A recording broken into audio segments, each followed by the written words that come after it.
पृष्ठीय क्षेत्रफल और आयतन प्रश्नावली नंबर 13.2 का 6वां प्रश्न हम लोग सॉल्व करने जा रहे हैं। देखिए दिया क्या है। ऊंचाई 220 सेंटीमीटर और आधार व्यास 24 सेंटीमीटर वाली एक बेलन जिस पर ऊंचाई 60 सेंटीमीटर और त्रिज्या 8 सेंटीमीटर वाला एक अन्य बेलन आरोपित है से लोहे का एक स्तंभ बना है। इस स्तंभ का द्रव्यमान हमको ज्ञात करना है, जबकि दिया है कि 1 सेंटीमीटर घात 3 लोहे का जो द्रव्यमान है वह 8 ग्राम होता है। तो हमको जो प्रश्न में दिया है पहले हम उसे चित्र बना लेते हैं। हमको दिया है ऊंचाई 220 सेंटीमीटर और आधार व्यास 24 सेंटीमीटर का एक क्या है, बेलन के आकार का है। ये मान लीजिए, यहां से इसे चित्र बना देंगे।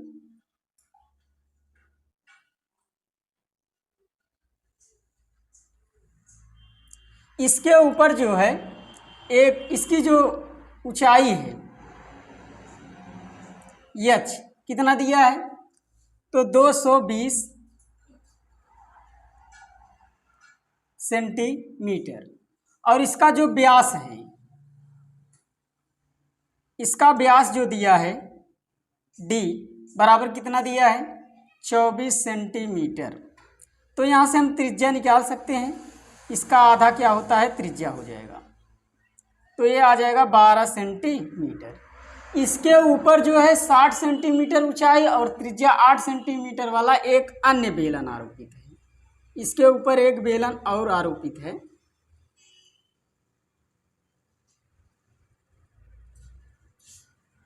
इसकी जो त्रिज्या है, त्रिज्या हमको दिया है 8 सेंटीमीटर, तो हम मान लेते हैं कि ये R1 है। कितना दिया है, 8 सेंटीमीटर दिया है। और इसकी जो ऊंचाई है 60 सेंटीमीटर दिया है। ऊंचाई को हम h1 से प्रदर्शित कर देते हैं, तो ये हो गया 60 सेंटीमीटर।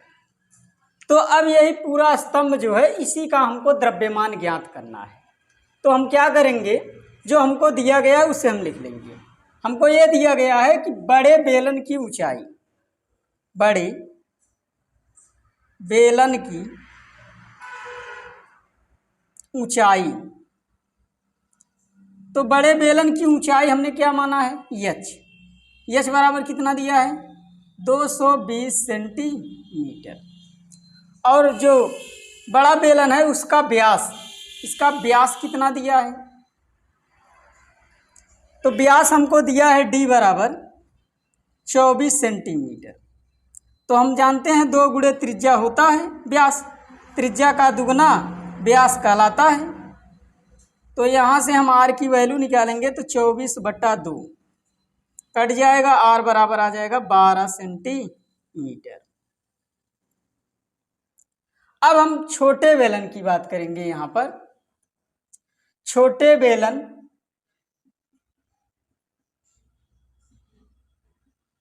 बेलन की ऊंचाई, तो छोटे बेलन की ऊंचाई h1 हमने माना है और दिया कितना है, 60 सेंटीमीटर दिया है। और जो छोटे बेलन की त्रिज्या है, त्रिज्या जिसे हमने R1 माना है, ये दिया है 8 सेंटीमीटर दिया है। तो हम पहले क्या करेंगे, इस आकृति का पूरा जो है इसका हम पहले आयतन निकाल लेंगे। इस स्तंभ का आयतन बराबर हो जाएगा, पहले हम बड़े का आयतन निकालेंगे। तो जो बड़ा बेलन है, बड़े बेलन का आयतन का सूत्र क्या होगा, बड़े बेलन का आयतन पाई r स्क्वायर h, तो पाई r स्क्वायर h प्लस इसी में जोड़ देंगे ये जो छोटा बेलन है इसका भी हम यही जोड़ देंगे, सूत्र यही होगा पाई r, लेकिन यहाँ पर R1 हमने माना है, R1 स्क्वायर और h1 स्क्वायर। इसे हल कर देंगे, पाई पाई कॉमन हो जाएगा, तो आएगा r square h plus R1 square h1। तो यहाँ से हम रख देंगे पाई कोष्टक में r की वैल्यू हम देखेंगे, r कितना दिया है, तो r दिया है 12 सेंटीमीटर। तो 12 गुणे 12। एच देखेंगे कितना दिया है, तो 220 दिया है, तो 220 रख देंगे। फिर प्लस R1 की वैल्यू कितना दिया है, 8 सेंटीमीटर दिया है, तो 8 गुणे 8। H1 की वैल्यू कितना दिया है, 60, यहाँ पर रख देंगे। तो पाई ऐसे रहने देंगे, इसमें इसका गुणा कर देंगे, 12 गुणे 12 दूना 24 और 12 दूना 24 दूनी 26, एक जीरो और लगा देंगे, प्लस 8 गुणे 8 छंग 48, इसे और सॉल्व कर देंगे। 12 चौका 48, 12 चौका 48, जीरो 4, 12 छंग 72, 72 और 4 76, 7, 12 दूना 24, 24 और 7, 24 7 कितना हो जाएगा, तो 24 और 7, 7 4 11 31 हो जाएगा।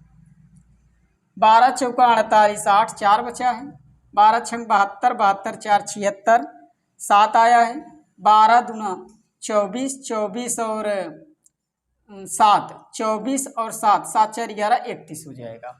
और एक जीरो है तो जीरो हम लगा देंगे, प्लस 8 अट्ठाई 64, 8 चौक 32, 32 और 6 38, एक जीरो है तो जीरो लगा देंगे यहाँ पर, इसे और सॉल्व कर लेंगे।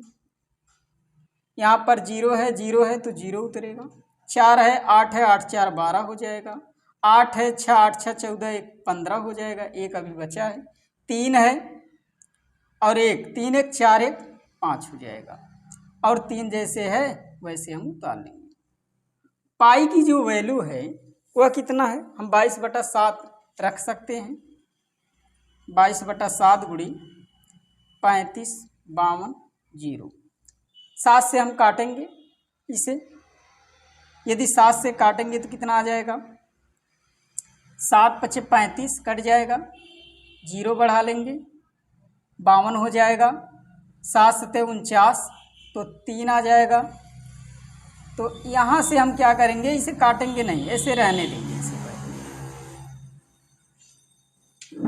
35,520। अब हम लोग इसमें पाई का जो वैल्यू है 3.14 यूज करेंगे, क्योंकि पाई बराबर दिया है 3.14 गुणे 35,520। यदि हम इसका गुणा इसमें करते हैं तो आएगा कितना, इसका गुणा यदि इसमें करेंगे तो आ जाएगा 1,532.8 आ जाएगा, इतना सेंटीमीटर घात 3 आ गया है।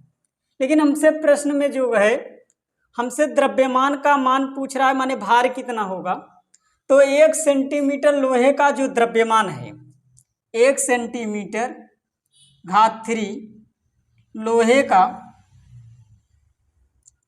का द्रव्यमान कितना दिया है, तो 8 ग्राम दिया है। तो हमारे पास इतना है, पूरा वैल्यू यही लिख लेंगे, इतना सेंटीमीटर घात 3 है, इसी का लोहे का द्रव्यमान हमको निकालना है। लोहे का द्रव्यमान बराबर हो जाएगा 8 गुणे 11532.8 सेंटीमीटर घात 3। तो इसका यदि हम गुणा कर देंगे, ये क्योंकि ग्राम में है, पूरा ये वैल्यू ग्राम में आएगा, यदि इसका हम गुणा कर देंगे तो ये आ जाएगा 89 22 62। यदि हम 8 से इसमें गुणा कर देंगे तो ये इससे गुणा करेंगे तो कितना आ जाएगा, 89 22 62.4 ग्राम आ जाएगा। लेकिन हमारा उत्तर जो है बहुत बड़ा दिया है, इसीलिए हम ग्राम को क्या करेंगे, किलोग्राम में बदलेंगे, क्योंकि हम लोग जानते हैं 1 किलोग्राम बराबर कितना होता है, 1000 ग्राम होता है। अब इस ग्राम को हम क्या करेंगे, किलोग्राम में बदल देंगे, तो जो हमारा उत्तर आ जाएगा 89226.2.4 बटा 1000 से भाग दे देंगे। जब 1000 से भाग देंगे तो ये आ जाएगा केजी में, तो यहाँ से 1000 भाग देंगे तो कितना दशमलव आ जाएगा, 1 2 3 अंक, माने 892.2624 kg आ जाएगा। माने हम कह सकते हैं 892 किलोग्राम होगा इसका द्रव्यमान पूरा। प्रश्न नंबर 7 हम लोग देखेंगे। एक ठोस में ऊंचाई 120 सेंटीमीटर और त्रिज्या 60 सेंटीमीटर वाला एक शंकु सम्मिलित है, जो 60 सेंटीमीटर त्रिज्या वाले एक अर्धगोले पर आरोपित है। तो सबसे पहले हम इतना ही प्रश्न को लिख लेते हैं। तो क्या दिया है, एक जो है ऊंचाई 120 सेंटीमीटर और त्रिज्या 60 सेंटीमीटर वाला एक शंकु है और 60 सेंटीमीटर त्रिज्या वाला एक अर्धगोले पर क्या है, ये आरोपित है। तो ये रहा अर्धगोला और इसी पर क्या है, ये जो शंकु है इसी पर आरोपित है। ये जो शंकु की ऊंचाई है ये हमको दिया गया है। शंकु की ऊंचाई h1 बराबर कितना दिया है, 120 सेंटीमीटर दिया है। शंकु की ऊंचाई 120 सेंटीमीटर। इसकी जो त्रिज्या है वह कितना दिया है, r बराबर, तो ये दिया है 60 सेंटीमीटर। तो इसे हम मान लेते हैं r1, 60 सेंटीमीटर दिया है। और फिर हमसे ये कह रहा है कि जो अर्धगोला है उसका भी त्रिज्या क्या है, 60 सेंटीमीटर है। तो कोई परिवर्तन नहीं है, जो शंकु की त्रिज्या होगा वही अर्धगोले का भी त्रिज्या होगा। आगे हमसे क्या कह रहा है, इस ठोस में को पानी से भरे हुए एक लंबवृत्तीय बेलन में इस प्रकार से सीधा डाल दिया जाता है कि यह बेलन की तली को स्पर्श करे। बेलन की त्रिज्या 60 सेंटीमीटर। एक नया आकृति फिर बन रहा है इसमें। ये जो बेलन है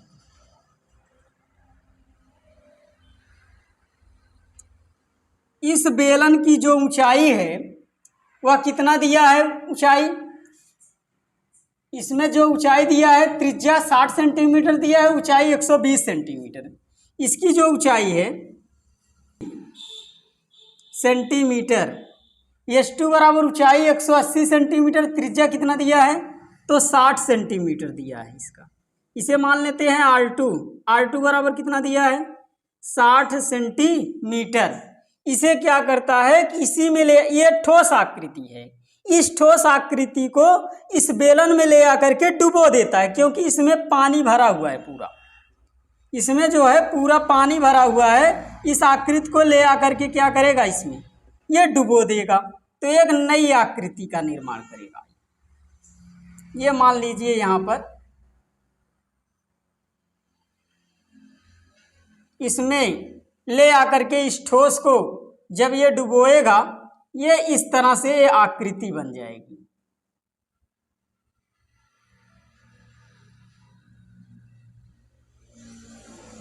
ये ऐसे आकृति ये बन जाएगी। जब इसमें ये डुबोया जाएगा तो पानी बाहर निकलेगा। अब इसमें जब पानी में ठोस आकृति को डुबो दिया गया, शेष जो बेलन में पानी बचा हुआ है वही हमको ज्ञात करना है। तो आइए जो भी प्रश्न में हमको दिया गया था सबसे पहले उसे लिख लेते हैं। ठोस आकृति में, ठोस में क्या दिया गया है, ये जो शंकु है, शंकु की ऊंचाई, शंकु की ऊंचाई, तो शंकु की ऊंचाई h बराबर कितना दिया है, h1 बराबर 120 सेंटीमीटर दिया है। और जो त्रिज्या है, त्रिज्या R1 बराबर कितना दिया है, वह भी 60 सेंटीमीटर दिया है। और जो ये ठोस आ गया हमारे पास, ये जो अर्धगोला है इसको भी लिख लेते हैं। अर्धगोले की त्रिज्या, इसे भी हम R1 ही प्रदर्शित करेंगे क्योंकि वैल्यू में कोई परिवर्तन नहीं है। 60 सेंटीमीटर इसका भी है, 60 सेंटीमीटर इसका भी है, तो ये 60 सेंटीमीटर है। अब हम क्या करेंगे, ये जो बेलन है, बेलन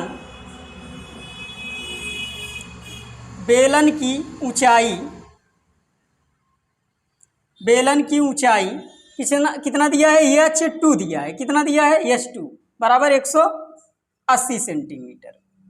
और बेलन की जो त्रिज्या है, ये R2 है। R2 बराबर कितना दिया है, 60 सेंटीमीटर। जो हमको दिया गया था से हमने सब कुछ लिख लिया है। अब जब इसमें ले आकर के ये डुबो देगा तो हम पहले इसे लिख लेते हैं। इस ठोस को बेलन में डुबो दिया जाता है, डुबो दिया जाता है।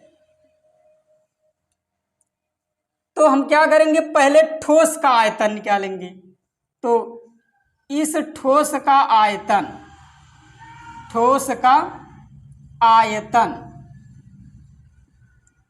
तो ठोस का आयतन निकालने के लिए हम क्या करेंगे, अर्धगोले का आयतन प्लस शंकु का आयतन। तो यहां पर लिख लेंगे शंकु का आयतन प्लस अर्धगोले का आयतन, इसमें रख देंगे। ये सूत्र रखेंगे तो शंकु का आयतन का सूत्र क्या होता है, 1/3 पाई r स्क्वायर H होता है शंकु का आयतन। लेकिन हम देखेंगे शंकु की ऊंचाई को हम H1 से प्रदर्शित किए हैं। H1 लेंगे, त्रिज्या R1 लेंगे प्लस अर्धगोले का आयतन। तो क्या होता है सूत्र, अर्धगोले का आयतन 2/3 पाई r³ होता है। लेकिन यहाँ पर देखेंगे अर्धगोले की त्रिज्या हमने R1 लिया है तो यहाँ पर R1 कर देंगे। इसे हम लोग क्या करेंगे, सॉल्व कर लेंगे। 1/3 इसमें भी है, 1/3 इसमें भी है, पाई इसमें भी है, पाई इसमें, R1 स्क्वायर इसमें भी है, इसमें भी है। तो यही हम कॉमन लेंगे तो H1 प्लस कितना आ जाएगा, R1 आ जाएगा। इसे हम सॉल्व करेंगे। 1/3 पाई इंटू R1 की वैल्यू हमको दिया है कितना, 60। तो 60 × 60 कोष्टक में H1 की वैल्यू कितना दिया है, 120 दिया है, प्लस R1 की वैल्यू कितना दिया है, 60 दिया है। इसे और सॉल्व कर लेंगे, 3 से काटेंगे तो ये आ जाएगा 20। तो आएगा कितना, पाई इंटू 20 × 60 × 120 में 60 जोड़ेंगे तो कितना आएगा, 180 आ जाएगा।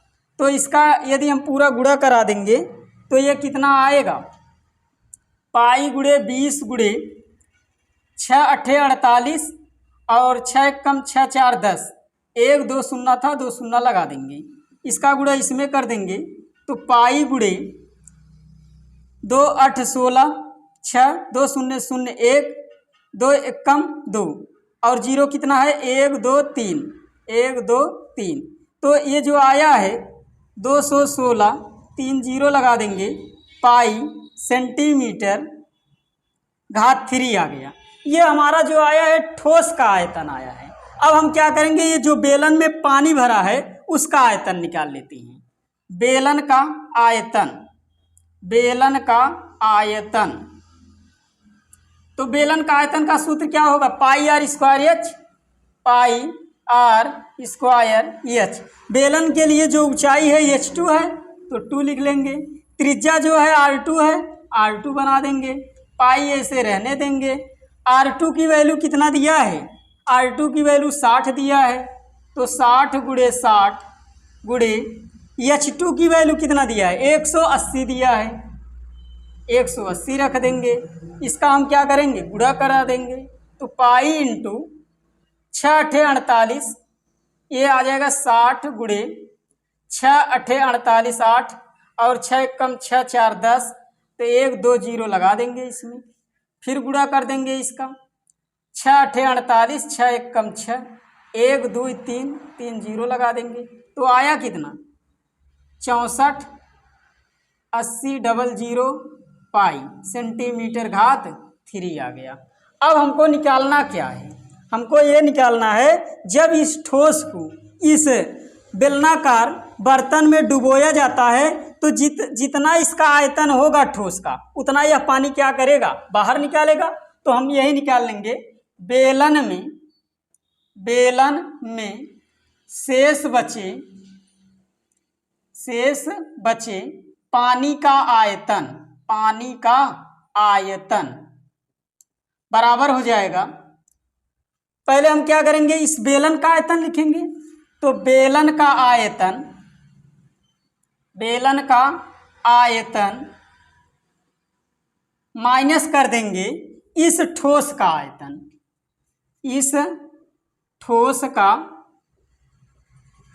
आयतन।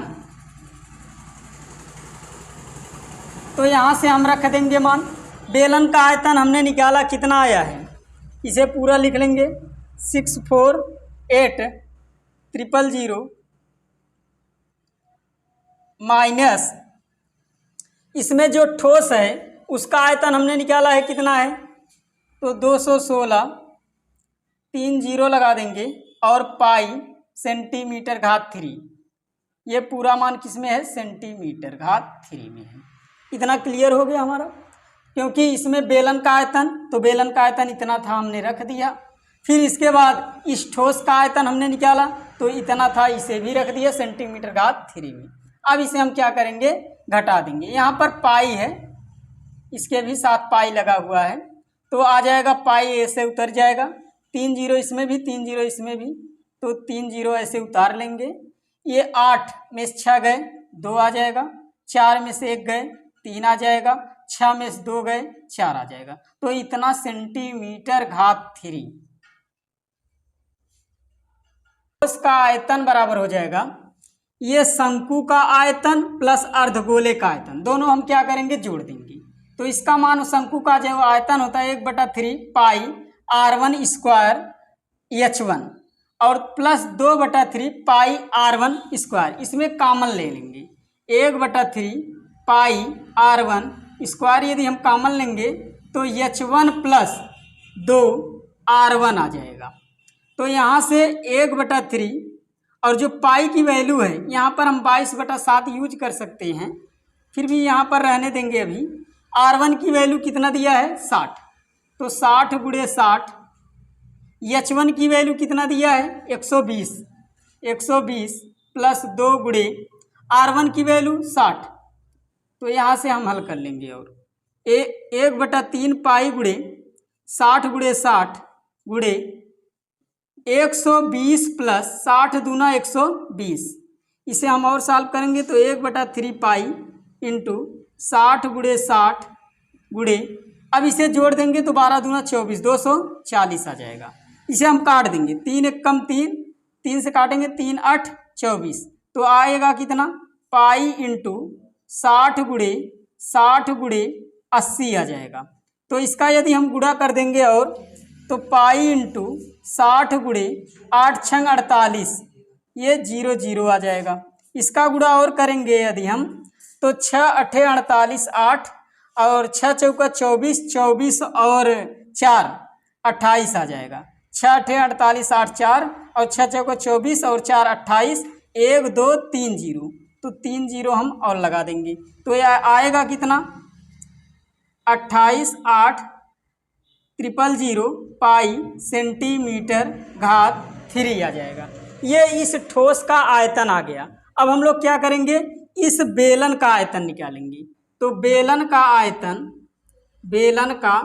आयतन बराबर होगा पाई r स्क्वायर h। तो हमने h2 माना है ऊंचाई, तो h2 लेंगे, r2 दिया है तो r2 ले लेंगे, पाई इंटू r2 की वैल्यू कितना दिया है 60, तो 60 × 60 × h2 की वैल्यू कितना दिया है 180 दिया है। तो इसका हम गुणा कर देंगे यदि,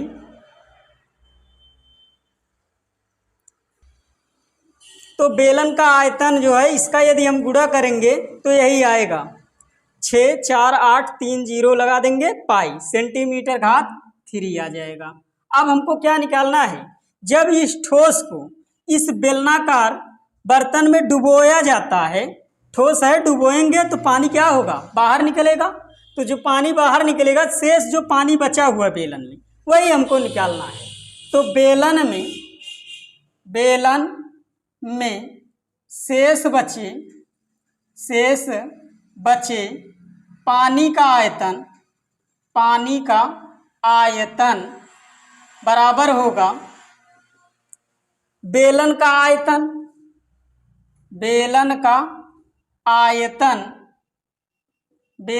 आयतन माइनस इस ठोस का आयतन हम मान रख देंगे इसमें। तो जो बेलन का आयतन आया हुआ है वह कितना है, बेलन का आयतन यही मान है 64,8,000 पाई सेंटीमीटर घात 3 माइनस ये जो ठोस आकृति है इसका आयतन 28,80,00 पाई सेंटीमीटर घात 3। इसको हम क्या करेंगे, घटा देंगे। जैसे है सेंटीमीटर घात 3 उतार लेंगे, पाई है तो पाई उतार लेंगे, इसके साथ साथ 3 जीरो है तो 3 जीरो ऐसे उतार लेंगे। अब हम क्या करेंगे, 8 में 8 घटाएंगे तो 0 आएगा। यहाँ 14 में से 8 गए 8 6 14 आ जाएगा। यहाँ पर 5 में से 2 गए 3, तो इतना सेंटीमीटर घात 3 आया है। हम पाई की वैल्यू 22/7 रख सकते हैं। तो जितना था उतना लिख दिया, पाई की वैल्यू 22/7 सेंटीमीटर घात 3।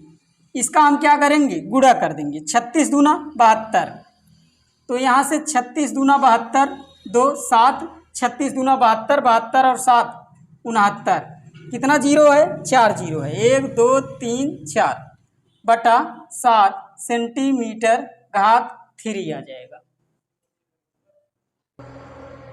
यहाँ से हम भाग देंगे, इसका काटेंगे तो 7 एकम 7, फिर 7 एकम 7 2, 7 3 के 21, 1 7 एकम 7 3, 7 चौका 28, 2 7 दूना 14, 6 7 8 56, तो 4 आ जाएगा। दशमलव बढ़ाएंगे 40 होगा, 7 5 35, 5 बचेगा, 7 7 49, फिर 1 आएगा, 7 एकम 7, फिर 3 आएगा। तो इतना हमारा मान आएगा सेंटीमीटर घात 3। यही जो है बेलन में शेष बचे पानी का आयतन हो जाएगा। ये सेंटीमीटर घात 3 है। इसे हम क्या कर सकते हैं, बहुत बड़ी वैल्यू है तो इसे हम मीटर घात 3 में बदल देंगे, क्योंकि हम लोग जानते हैं कि 1